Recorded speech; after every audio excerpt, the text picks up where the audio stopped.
Good day to everyone. My name is Albert Avila and I'm honored to participate in the first annual Culture Symposium organized by the Heritage Education Network Belize. Please join me today as I share with you a project called the Belize City House of Culture and Downtown Rejuvenation Project. The Downtown Rejuvenation Project was a project that had as its aim to first create a product that would improve on downtown Belize City's socio-economic integration, and secondly, to build that integration with the core competencies of downtown, the historic value, the cultural heritage, the economic activity, and the community. Although the Downtown Rejuvenation Project ended in November of 2020, we need to decide how we will continue improving on the eco-museum product that was created in downtown as a result of the project. Downtown is the birthplace of a large part of our history, and it is important that we preserve it so that all Belizeans will become aware of whence we came. The project involved the preservation of our tangible, intangible, and cultural heritage assets. The purpose of the preservation of these assets is so that future generations, no matter which ethnic group they are associated with, would have a place where they could immerse themselves in the environment and reflect on how we became who we are today. The project was merely the first step to install the foundation for an eco-museum in downtown. The next step is for our cultural organizations, entertainers, artists, musicians, tour guides, entrepreneurs, businesses, and adjacent communities to continue to build on what the project has already built. The task for these stakeholders is to ultimately transform downtown into a cultural and historic destination so that the improvement of the socio-economic integration that the creators of the project had envisioned could someday be achieved. Belize City was discovered in 1638, and since that time we have been growing haphazardly and without any plan. And at the turn of the century, all of that had caught up with the city. The government, realizing this, hired a company to do an urban development study to see how Belize could become a more cohesive city. The conclusion of that study stated that urban sprawl, lack of land use and planning, ineffective response to climate change, and a lack of socioeconomic integration was causing a gradual decrease in the primacy of Belize City.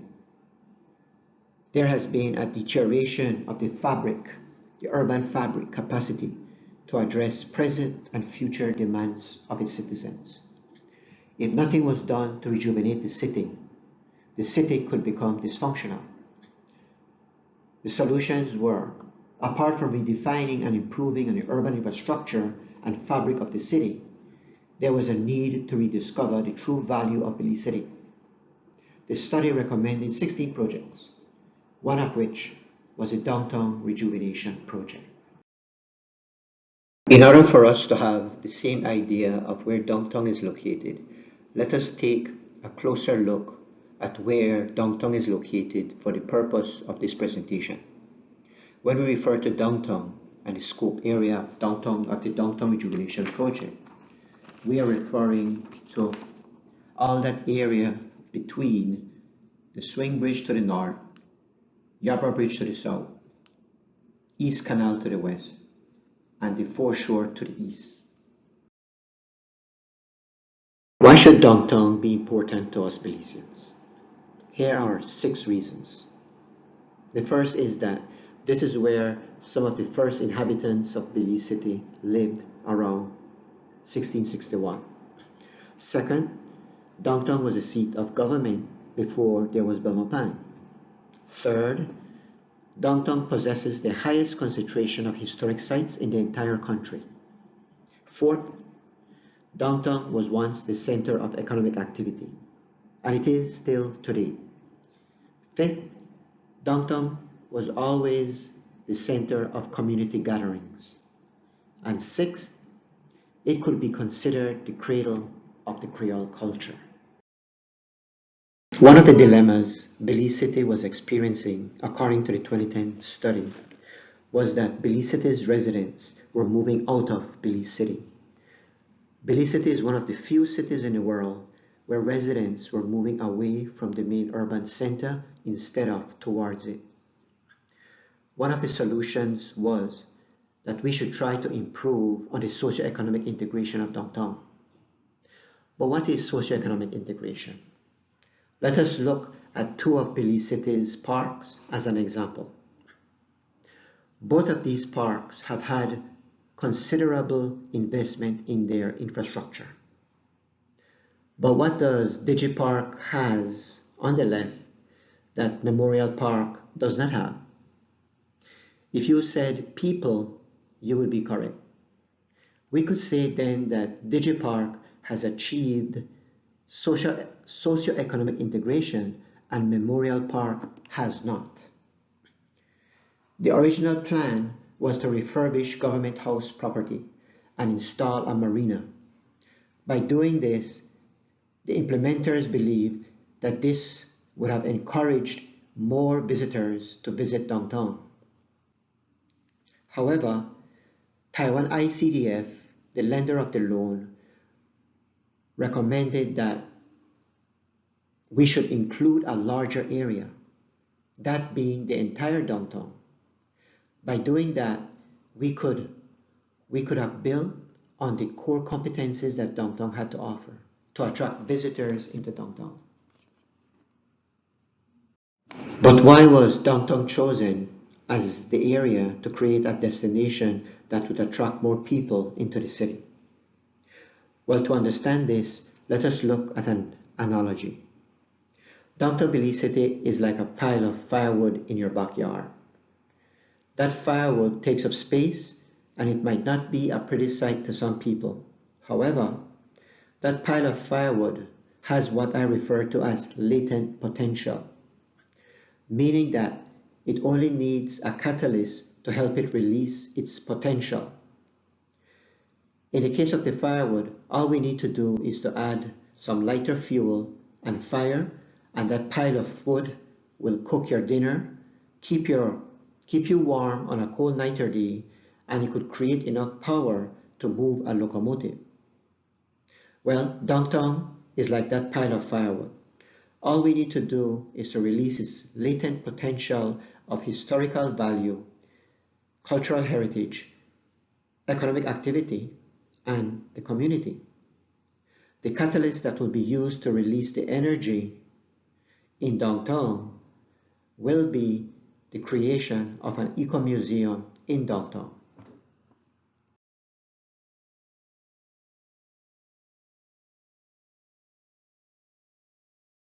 The vision for the Downtown Rejuvenation project was to improve the socio-economic integration of downtown over the next 5 to 10 years. So how are we going to achieve our vision of socio-economic integration in downtown? To repeat, we were going to do that by building on the core competencies that downtown had to offer. Those were the historic value, the cultural heritage, the community, the economic activity, and I would add one more, the geography. The broad aims and objectives of the project were the improvement of our national historic legislation, increasing our awareness of our cultures and self-identity, increasing our willingness to preserve and protect our historic and heritage buildings, increase our public spaces, and the enhancement of downtown's physical infrastructure. Like most projects, the Downtown Rejuvenation project was divided into two components: hard components and soft components. There were three areas that made up the project's soft component strategies, and they were community capacity building, creating an oral history program, and establishing an eco-museum concept in downtown Belize City. There were some benefits that were to be achieved under the project. Under the soft components, the benefits were to increase Belizean awareness, knowledge, and appreciation of their historical heritage, increase our willingness to preserve our heritage, and increase our willingness to protect our heritage. Under the hard components, to support the change towards better security and a friendlier environment for residents and visitors, and attract more economic activities and contribute. Let us look at some of the beneficiaries of the project. There were going to be owners of houses to be renovated, residents of downtown, Belizean citizens, the Belize City municipality, businesses in downtown, and tourists, both foreign and domestic. There were two strategies under the hard components. There were three projects under the first strategy. The first was the restoration to the government house buildings and grounds and a new building for the House of Culture. Government House was the original House of Culture. However, after 206 years, it had gotten too old, so it was decided that it would be best to have the Government House do a more mundane type of service, such as converting it to a museum. Therefore, the training of dancers and musicians would be conducted in a new House of Culture building. The third project was the rebuilding of the Carriage House, which became the new Office of Niche. The second strategy under the hard components was divided into two categories of projects. The first was the restoration and rebuilding of selected heritage buildings within the downtown area, and those included the Belize Heritage Plaza, the Women's Department Building, St. John's Anglican Cathedral, the Ronald Greenwell House, and the Courthouse Building. The second strategy was the redesigning of selected public spaces, and that included Mule Park, Battlefield Park, the Yarborough basketball and football field, and the Yarborough Cemetery. Okay, so far you've heard the vision, the mission, the objectives, the aims, the strategies of the hard components and the soft components of the Downtown Rejuvenation Project. But how are we going to draw visitors into downtown, you might ask? Well, we were going to accomplish it by transforming downtown into a destination, by utilizing the eco-museum concept. But what is a destination? By definition, a destination is a place that people will make a special trip to visit. Therefore, downtown would have become a historic and cultural destination, and we would have utilized an eco-museum concept to achieve it. What is an eco-museum? Simply put, an eco-museum has to be experienced. It is a dynamic way in which communities preserve through local participation, interpret and manage their heritage with the aim of enhancing the welfare and development of their communities. Let us look at four attributes of an eco-museum. The first is that although there could be an indoor museum within an eco-museum setting, the eco-museum is basically an outdoor instead of an indoor museum. The second attribute is that the display would be dynamic and interactive rather than passive, which means that there would be interaction with the visitors. The visitors would be encouraged to participate with the artisans in the display or through workshops. The third attribute is very important because these days our tourists are becoming very complex. They don't only want to be entertained when they come to our destinations, they want to be dazzled. And for us to dazzle our visitors, we need to let them involve all of their five senses. Currently, most of our guided tours only let our visitors use their sense of sight and sound. But in an eco-museum, visitors would use their sense of taste through culinary cuisines, smell by the fragrances emanating from local urban gardens, and touch by participating instead of only viewing. In this way, visitors would have a more holistic and unforgettable experience. So far in this presentation, we have presented the infrastructural part of the project, and we've presented the social part of the project. But the project is about increasing socio-economic integration in downtown Belize City.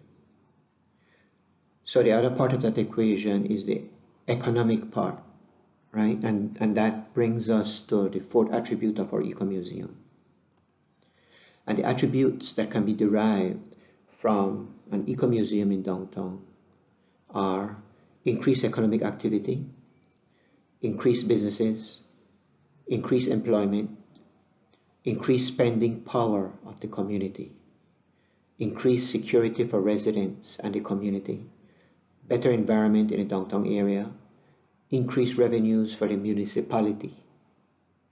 In 2019, right across the river from the downtown area, our cruise ship terminals brought in about 900,000 people.